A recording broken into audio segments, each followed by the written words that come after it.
ஏன் பிறந்தாய் மகனே, ஏன் பிறந்தாயோ? ஏன் ஒரே ஒருத்தர் மட்டும் பனையூர்ல அப்படியே குப்பரை படுத்து போர்வை மூடி படுத்து நல்லா ஆழ்ந்த தூக்கத்தில் இருக்கிறார்.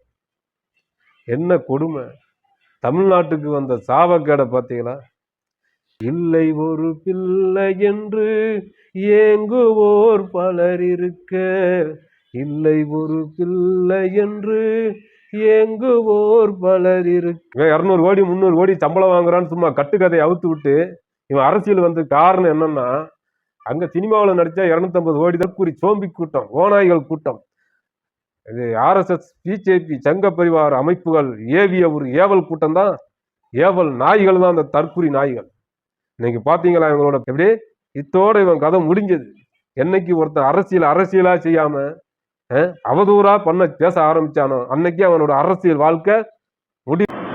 கருணை இருந்தால் வல்லலாகலாம், கடமை இருந்தால் வீரனாகலாம். கருணை இருந்தால் வல்லலாகலாம், கடமை இருந்தால் வீரனாகலாம். பொறுமை இருந்தால் மனிதனாகலாம், பொறுமை இருந்தால் மனிதனாகலாம். இந்த மூன்றும் இருந்தால் தலைவனாகலாம், இந்த மூன்றும் இருந்தால் தலைவனாகலாம். ஏன் பிறந்தாய் மகனே, ஏன் பிறந்தாயோ? ஏன் பிறந்தாய் மகனே, ஏன் பிறந்தாயோ? இல்லை ஒரு பிள்ளை என்று ஏங்குவோர் பலர் இருக்க, இல்லை ஒரு பிள்ளை என்று ஏங்குவோர் பலர் இருக்க. தமிழ்நாட்டில் ஏன் பிறந்தாய் தற்குறி மகனே, ஏன் பிறந்தாய் மகனே, ஏன் பிறந்தாயோ?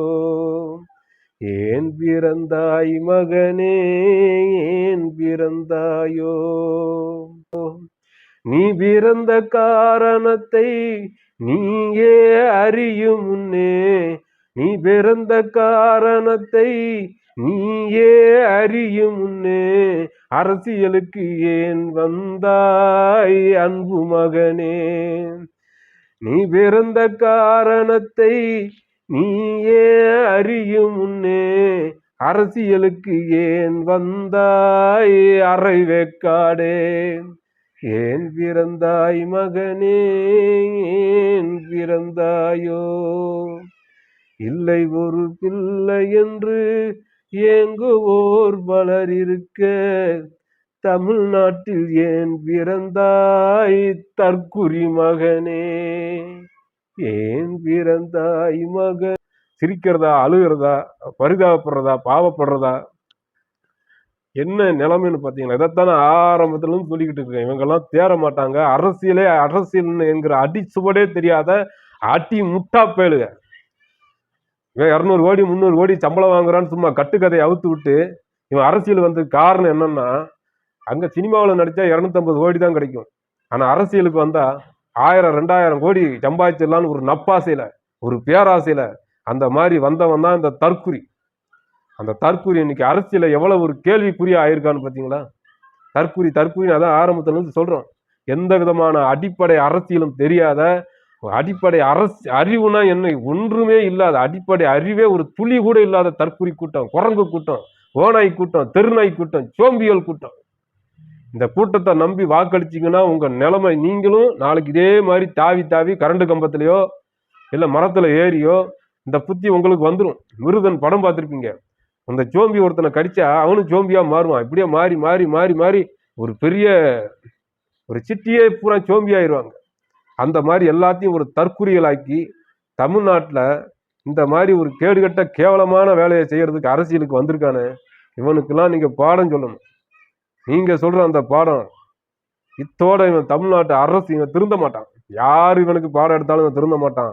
ஏன்னா திருந்துறதுக்கோ, தமிழ்நாட்டை வளப்படுத்துறதுக்கோ, கல்வியை உயர்த்துறதுக்கோ, வளர்ச்சியை உயர்த்துறதுக்கோ, பொருளாதாரத்தை உயர்த்துறதுக்கோ வந்ததில்லை இந்த தலைவன், தற்குறி தலைவன். இவன் தமிழ்நாட்டே தரமட்டமா அழிக்க வந்த ஒரு தற்குறி சோம்பி கூட்டம், ஓநாய்கள் கூட்டம். இது ஆர்எஸ்எஸ், பிஜேபி, சங்க பரிவார அமைப்புகள் ஏவிய ஒரு ஏவல் கூட்டம் தான், ஏவல் நாய்கள் தான் அந்த தற்குறி நாய்கள். இன்னைக்கு பாத்தீங்களா இவங்களோட பரிதாபனால இத்தோட இவன் கதை முடிஞ்சது. எப்படி இத்தோட இவன் கதை முடிஞ்சது. என்னைக்கு ஒருத்தன் அரசியலா செய்யாம அவதூறா பேச ஆரம்பிச்சானோ அன்னைக்கு அவனோட அரசியல் வாழ்க்கை முடிவுக்கு வந்துடும். அதே மாதிரி வந்துருச்சா, 3 வருஷம் தான் முக்காடை போட்டு மூளையில உட்கார்ந்துட வேண்டியான், அவ்வளவுதான், சோழி முடிஞ்சது. இனி இவன் 7 இல்ல எத்தனை தலைமுறை எடுத்தாலும் இவன் தலைச்சு வர முடியாது. இத்தோட அழிஞ்சான், இத்தோட ஒளிஞ்சான், இத்தோட தொலைஞ்சான்.